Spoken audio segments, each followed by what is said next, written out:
आपके लिए एक छोटी सी कहानी। यह कहानी महाभारत के युद्ध की है। एक दिन उस युद्ध भूमि का मुआयना करने के लिए एक दिन भगवान श्री कृष्ण और उनके मित्र धनुर्धर अर्जुन पहुंचे। वो मुआयना कर रहे थे और देख रहे थे तैयारी किस तरीके से चल रही है। तभी एक चिड़िया उड़ती उड़ती आई और भगवान श्री कृष्ण के पास आकर के बोली कि भगवान, मुझसे क्या गलती हो गई? आपने मेरी दुनिया उजाड़ दी। यहाँ युद्ध भूमि को तैयार किया जा रहा है, पेड़ों को गिराया जा रहा है। एक हाथी ने आकर के मेरा पेड़ गिरा दिया। मेरा घोंसला उस पर था, वो घोंसला गिरकर जमीन पर आ गया। उसमें नन्हे नन्हे बच्चे हैं। हमारी जान बचा लीजिए भगवान, अब सब कुछ आपके हवाले है। भगवान श्री कृष्ण ने कहा कि मैं इसमें क्या कर सकता हूँ, मैं तुम्हारी मदद नहीं कर सकता। ये तो नियति का पहिया है, समय का पहिया घूमता चला जाता है, इसमें मैं क्या कर सकता हूँ। फिर चिड़िया बोली कि भगवान, मुझे बस एक इजाज़त दे दीजिए। तो फिर भगवान ने बोले, क्या इजाज़त चाहिए? तो उस चिड़िया ने कहा कि भगवान, मैं आप पर विश्वास तो कर सकती हूँ ना? भगवान ने हाँ कही। अगले दिन युद्ध शुरू हुआ और युद्ध की शुरुआत से पहले भगवान श्री कृष्ण ने अपने दोस्त अर्जुन से कहा कि मुझे अपना धनुष और एक बाण दे दो। अर्जुन ने अपना धनुष सौंपने से पहले पूछा कि केशव, आपने तो प्रतिज्ञा ली थी कि आप शस्त्र नहीं उठाएंगे, तो फिर भगवान को शस्त्र क्यों उठाना पड़ रहा है? ऐसा क्या हो गया? तो भगवान श्री कृष्ण ने कहा कि उस सामने हाथी देख रहे हो, उस हाथी ने उस चिड़िया का घोंसला गिरा दिया, उस पेड़ को नष्ट कर दिया जिस पर उस चिड़िया का घोंसला था। मुझे कुछ तो करना पड़ेगा। अर्जुन समझ गया।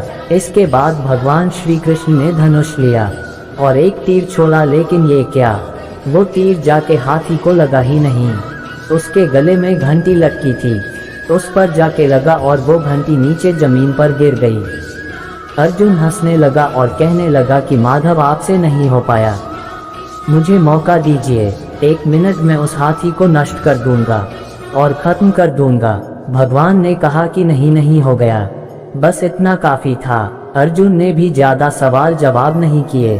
18 दिन तक युद्ध चला और उसके बाद में जब पांडवों की जीत हुई तो एक बार फिर से उस मैदान को साफ किया जा रहा था, क्योंकि काफी युद्ध के बाद में जो नुकसान हुआ था, बहुत सारा सामान गिरा पड़ा था, साफ सफाई चल रही थी।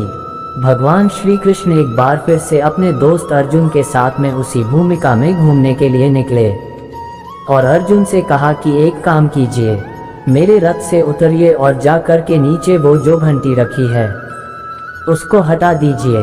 अर्जुन चौंक गया कि हमने युद्ध जीत लिया है, हम इतने महान बन चुके हैं और यह मुझे एक घंटी उठाने के लिए युद्ध भूमि की साफ सफाई करने के लिए कह रहे हैं। लेकिन जानता था भगवान है, कुछ भी कह सकते हैं। रथ से नीचे उतरकर उस घंटी को उठाया और साइड में किया और जैसे ही उस घंटी को उठाया वैसे ही उसके नीचे से नन्हे नन्हे बच्चे चिड़िया के फड़फड़ाते हुए उड़ान भर ली और उड़ गए। अर्जुन की आंखें नम हो गईं। जो उस घंटी के नीचे घोंसला था, उस चिड़िया का जो मदद मांगने आई थी, 18 दिन के युद्ध में वो चिड़िया और उसके बच्चे सुरक्षित रहे, क्योंकि घंटी वहां पर उनका सुरक्षा कवच बनकर आ चुकी थी। चिड़िया ने शुरुआत में सिर्फ ये कहा था कि क्या भगवान, मैं आप पर विश्वास तो कर सकती हूँ, और भगवान ने हाँ भरी थी। कहानी बहुत छोटी है लेकिन हमें सिखाती है कि दुनिया में हमारे सामने चाहे जो परिस्थिति आ जाए, एक काम कीजिएगा, अपने जीवन को ऊपर वाले को सौंप दीजिए, क्योंकि आप जीवन भर में जितना कर सकते हैं उससे कहीं ज़्यादा तो वो एक पल में कर सकता है। हमेशा आपसे कहता हूँ कि ऊपर वाले के आशीर्वाद के साथ, अपनी सच्ची मेहनत के साथ और अपनी फैमिली के प्यार के साथ कर दिखाओ कुछ ऐसा कि दुनिया करना चाहे आपके जैसा। वीडियो अच्छा लगा हो तो लाइक करें और सब्सक्राइब करें और कमेंट में लिखे जय श्री राधे।